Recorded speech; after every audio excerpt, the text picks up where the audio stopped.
90sचा काळ जिथे हिंदी चित्रपट गाजवत होते. त्या काळात लोकांना मराठी चित्रपटासाठी सिनेमागृहांपर्यंत आणण्याचं काम ज्या ज्या दिग्दर्शकांनी केलं त्यातलं महत्वाचं नाव म्हणजे प्यार किए जा या हिंदी चित्रपटाचा ऑफिशियल रिमेक करून धूम धडाका या मराठी चित्रपटांनी आपल्याला मिळवून दिला एक सुपरहिट डिरेक्टर महेश कोठारे.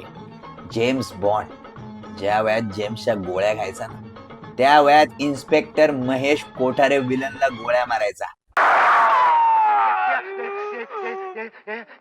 ज्या काळात मूवी बनवणंच कठीण होतं त्या काळात फक्त मूवी न बनवता वेगवेगळे प्रयोग करण्यात आले. मग लाल रंग पॉवर गॉन वाला दे दनादन असू दे किंवा धडाकेबाज मधला बाटली मधला गंगाराम असू दे, बोलक्या भावल्यांचा झपाटलेला असू दे किंवा भूतांनी पछाडलेला असू दे.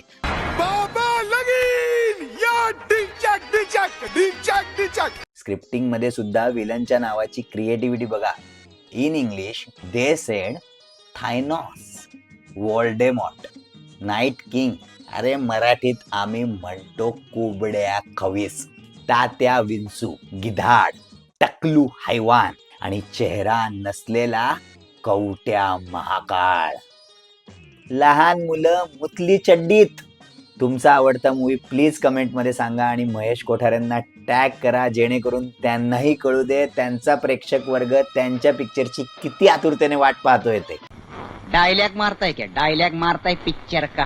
बाकी ही रील व्याख्या विकी वुहू करून टाकायची आणि आज क्या देखेला प्लीज फॉलो करा जेणेकरून माझा आत्मा तुझ्या, तुझा आत्मा बाहेर. मज्जा.